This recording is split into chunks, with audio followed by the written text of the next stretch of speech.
Annoyingly uncooperative screen software continues to be annoyingly uncooperative. Let's see whether I can do this the crude way. Apologise for the blue tint, the camera doesn't seem to like the monitor. I then asked a bunch of different globe earthers, if the Earth is a globe and the ISS is continually falling around the world, why isn't it increasing in speed? And already there's an error there, Kyle. Speed. Speed is a scalar. Velocity is a vector. A vector has a direction. You can change the direction of velocity, thereby changing your velocity without changing speed. If you go from 400 meters per second due north to 400 meters per second due east, you have accelerated southeast without changing your speed. Change your velocity, not your speed. Also, asked a bunch of people, which means he got a bunch of different answers all trying to explain it to him, and he refused to understand any of the explanations. The globe earthers gave me a wide range of different answers to that. Probably all of them, or at least nearly all of them, actually correct and beyond your comprehension because you're an idiot. Now please listen carefully to how Werner von Braun... Werner von Braun. Der Mann war Deutsch. Sein Name war Werner. Werner von Braun.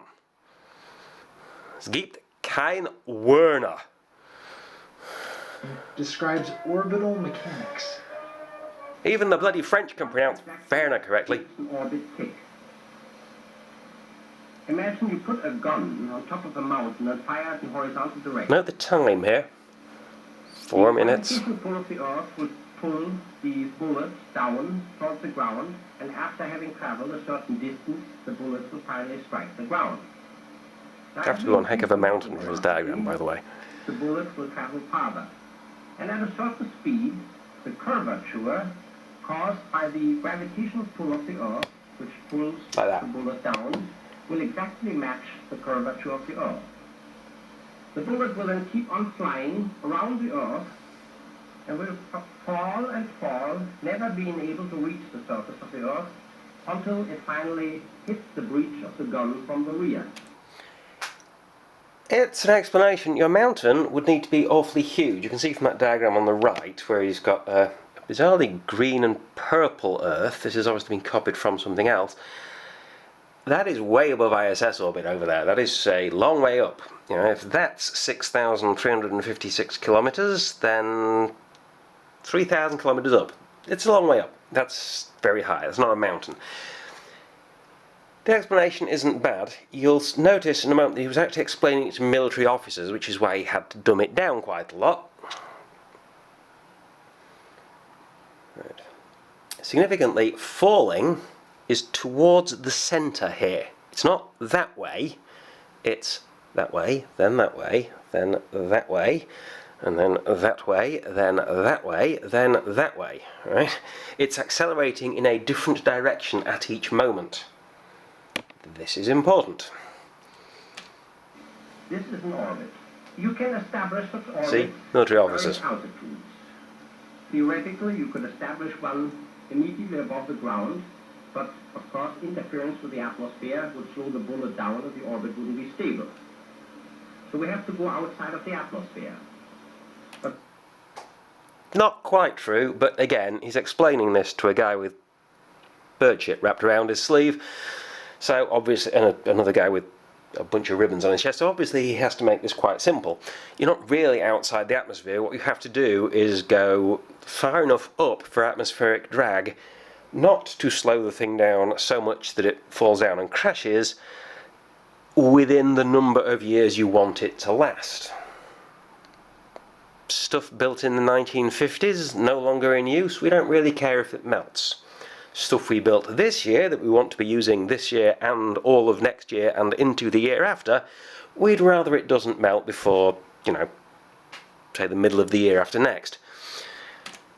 But once we are outside of the atmosphere, we have a free choice of any altitude we want. And the higher we go, the slower will be the velocity required to balance the gravitational pull of the Earth. True enough within the limitations of gravity wells, because obviously if you go, say, 500 million kilometres from Earth, you're likely to run into issues with Jupiter or Saturn or Mars or something else, you know, getting in the way. But yes, the farther out you go, the lower the velocity. Square of the velocity divided by radius equals gm of the Earth divided by the square of the radius. So the square of the velocity must equal gm of the Earth, which is a constant, pretty much a constant. There is some mass gain and loss going on, but it can be considered a constant, divided by the radius. Which means double the distance, you only have to go double the radius. Not the distance from the surface, the distance from the centre. You only have to go 70% the speed. If you quadruple your radius, you only have to go half as fast. Balance the gravitational pull of the Earth. Now pay attention to the way he describes what that means. 553. For it is the centrifugal force in the curved orbit that cancels the gravitational pull of the Earth and keeps the object in its stable orbit. Right. I'm just going to jump back to 553. For it is the centrifugal force. Centrifugal. Quite definitely an F in there. Let me just go back and slow down. The way he describes what that means. For it is the centrifugal force. You can even read his lips. If it said centripetal, he would have had to pinch his lips together for the plosive P. He said centrifugal. His top lip, shape of his top lip was an F. For it is the centripetal force in the curved orbit that cancels the gravitational pull of the Earth. Right.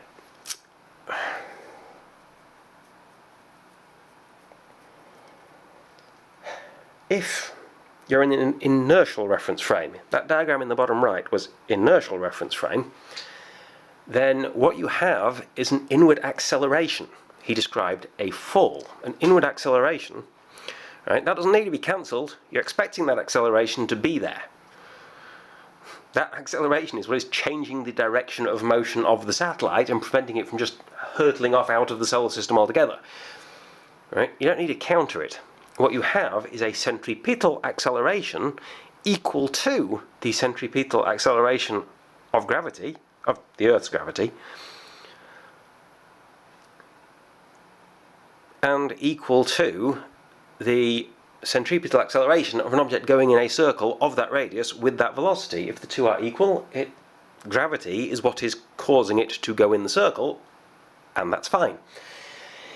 If you're in a rotating reference frame, specifically locked to the Earth, but rotating with the satellite, not with the surface of the Earth, but with the satellite, then you would have, in that reference frame, the centripetal acceleration of gravity, centripetal force of gravity, and the centrifugal force of you are going around in circles really fast, and they equal each other in the rotating reference frame.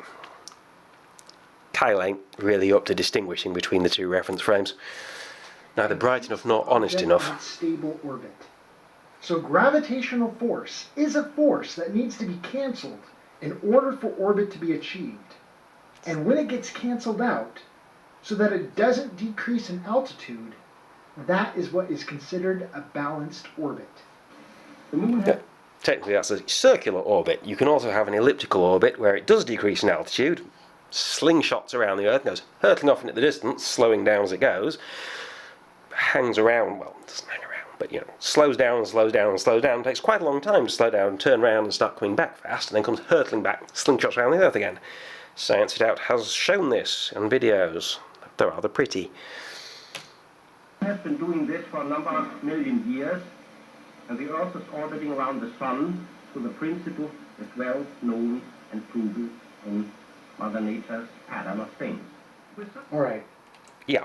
he was referring to Kepler's laws of motion, which Newton turned into formulae. Mercury, Venus, Earth, Mars, Jupiter, Saturn, Uranus, Neptune and Pluto are all not exactly going around the Sun. Earth and the Moon, its moon, are going around each other, really, going around their shared centre of mass, which, well, the Moon would be miles off the screen. Centre of mass would be somewhere about this distance from centre of the Earth. It's inside the Earth, but it's closer to the surface than to the centre. And that centre of mass and the Sun are going around each other, going around their shared centre of mass, which is so close to the centre of the Sun that you can ignore that detail there and say it's going around the Sun.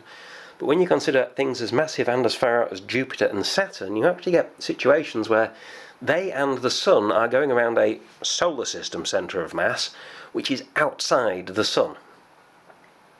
But yeah, Werner von Braun was describing an existing observation that the Earth is orbiting the Sun. We have the acceleration of the Sun's GM at our distance from it, pulling the Earth, the Moon, the ISS, your television satellites and everything towards the Sun at a rate equal to our velocity through the solar system squared divided by our distance from the Sun. So, well, not quite a circular orbit, it is an elliptical orbit, it's damn close to circular.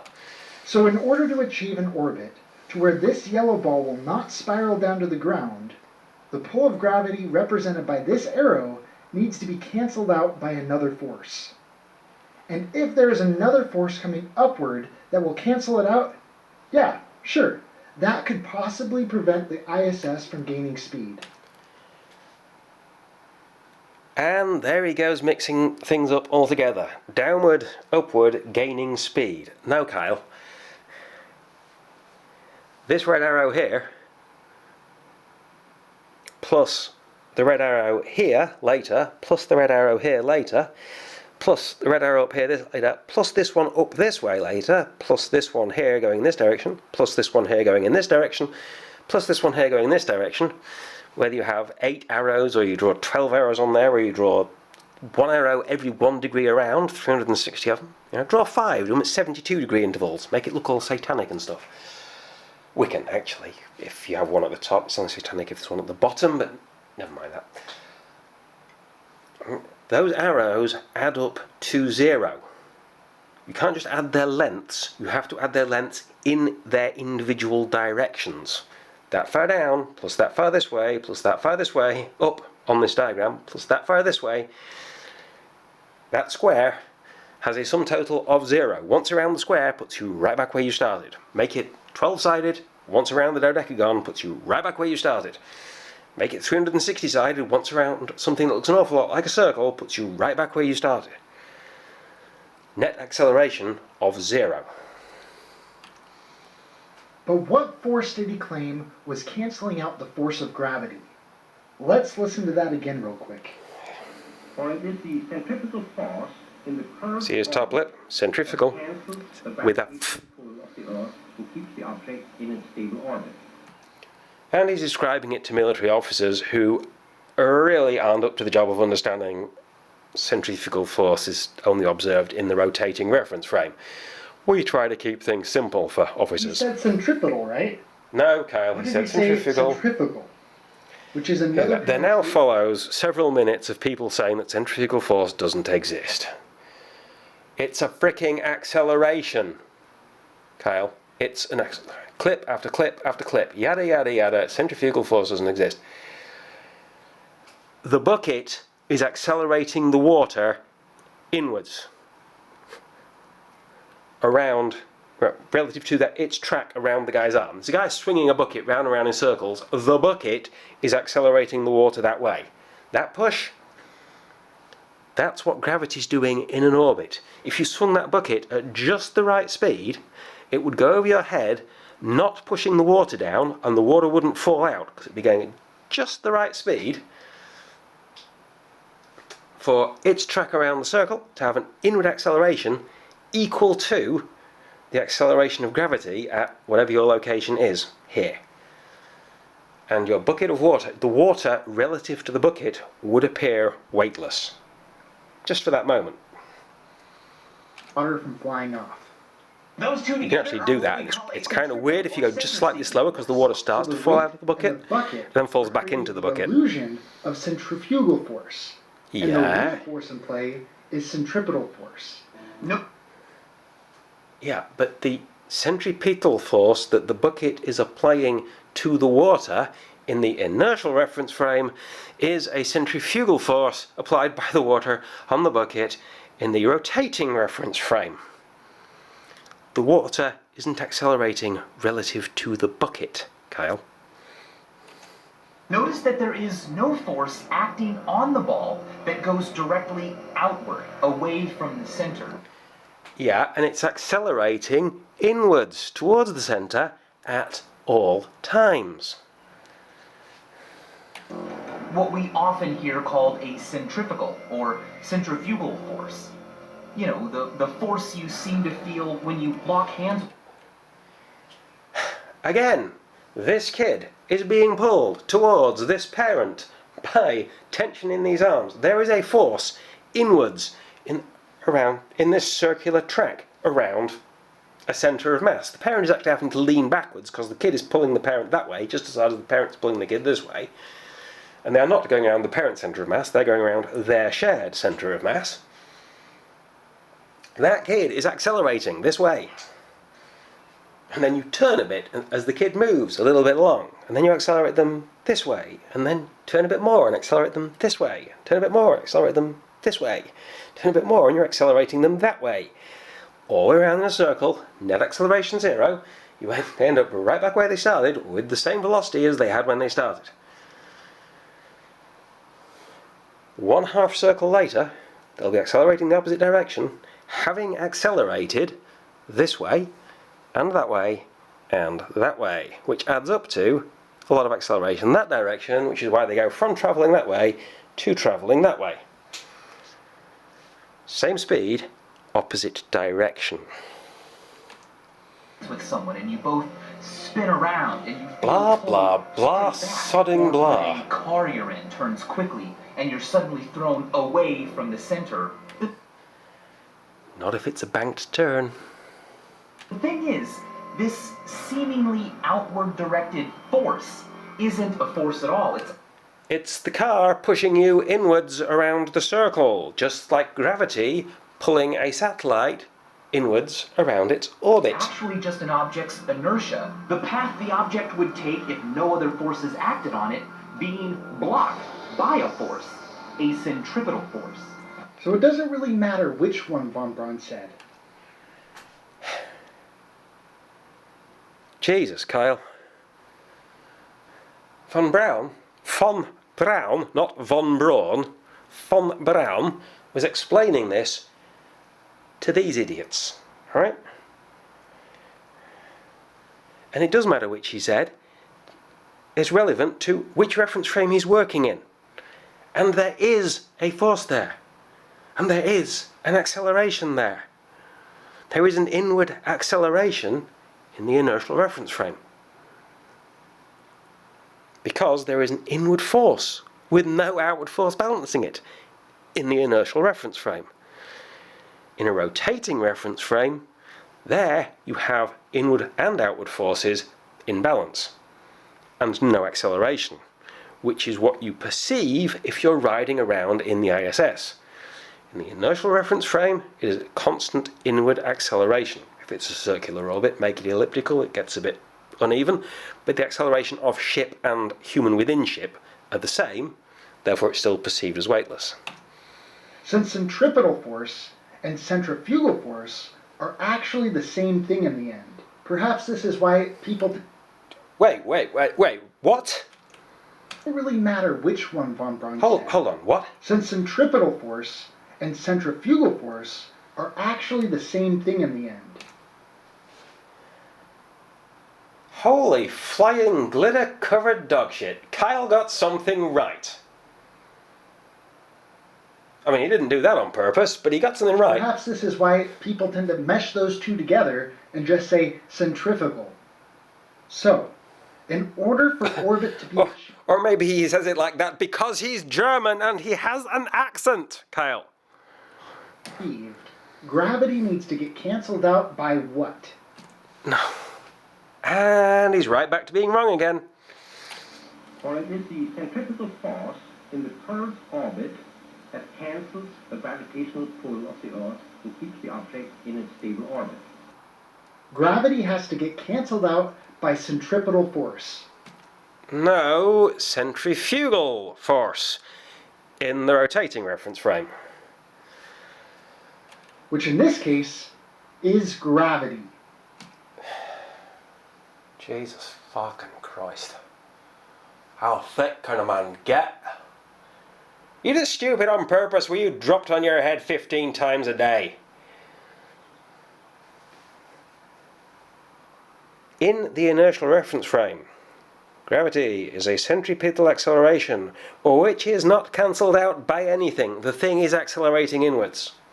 In a rotating reference frame, there you have gravity pulling the ship and everything within the ship towards the Earth, and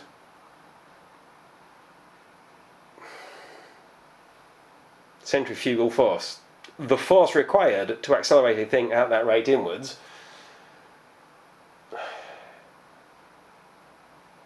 outwards equal to gravity, because you inside the ship are falling towards the Earth at the same rate as the ship is falling towards the Earth, because you're both in the same place and both going at the same speed. So in that rotating reference frame, gravity and centrifugal force are equal. Gravity relative to the ship is 0, and the force with which the ship is pushing you down is 0. So you are, relative to the ship, weightless in the rotating reference frame. In the inertial reference frame, you have an inward acceleration at all times that's not cancelled out by anything. So according to von Braun, the downward Von Braun! force of gravity gets cancelled out by the downward force of gravity. And Yeah, pretty much.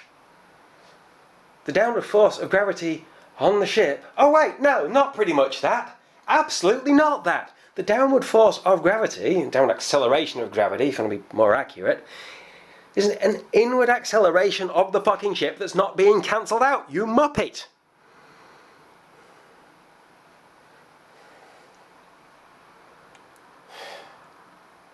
prevents the satellite from spiraling down to the Earth. The fact the satellite is fucking moving is what's preventing it from hitting the Earth. It accelerates that way, but it's going that way. So instead of falling down there, it goes that way. And then it's accelerating that way, but going that way. So instead of falling down there, it goes that way. And then from here, it's accelerating that way, but it's going that way. So instead of falling down there, it goes in this curve, and so on. All the way around. Please tell me you see what is wrong with this picture. I know what's wrong with this picture. You are.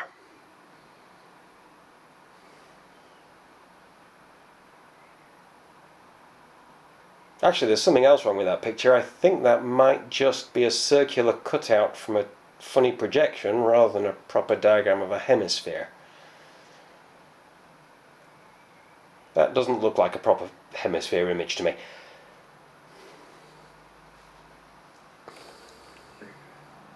There is no upward force cancelling out the downward force. Indeed, and that's why the thing is accelerating downward towards the Earth, which is what's causing it to go in a circle rather than flying off into the distance. Just like the car turning inwards around a curve and accelerating its passengers inward around that curve causes the passengers within the car to go around the curve in the car rather than flying off into the distance.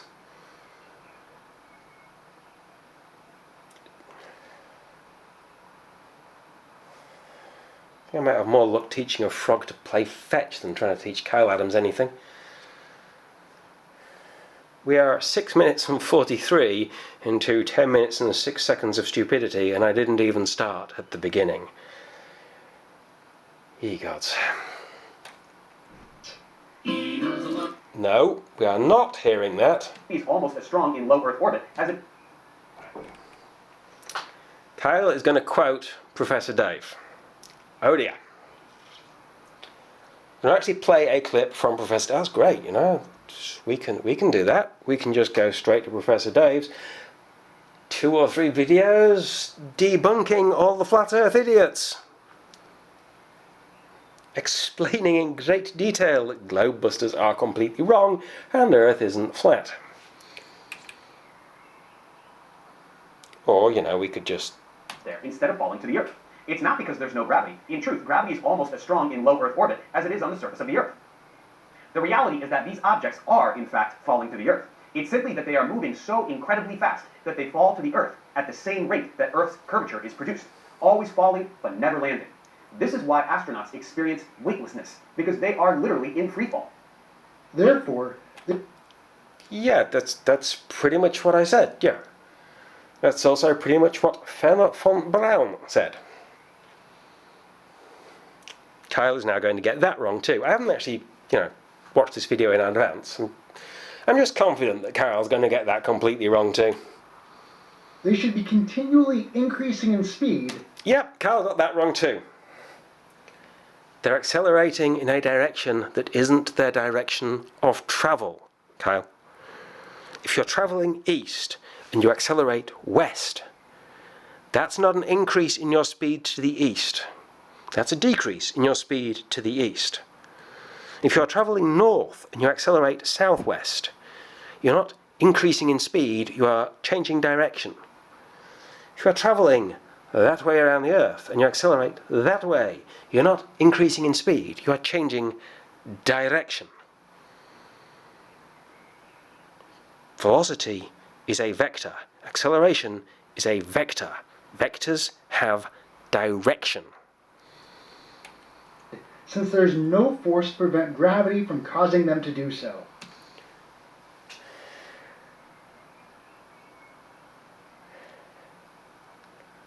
Doesn't need a force to prevent gravity from causing them to increase in speed.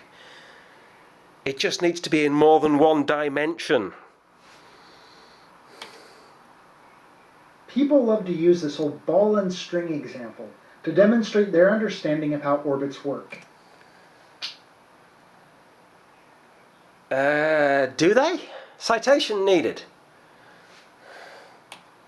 But what gets overlooked in this is the fact that the string doesn't reel the ball inward. And since gravity... Of course it's not reeling the ball inwards, it's just under tension. The string under tension is pulling on the ball. You can do this with an elastic string, you can do it with a spring. You can do it with a string and then a spring balance and then a string, and with a fast enough camera you can get photographs showing that the spring balance is registering a force of tension considerably greater than the weight of the ball that was registered on it when it was just hanging straight. Tension in the string is pulling on the ball, accelerating it inwards. Gravity isn't a winch, it's an acceleration. If you would reel the ball inward, this whole example is a misdirection. No, Kyle. Your entire YouTube channel is misdirection. You are a lying, grifting, two-faced, dishonest idiot.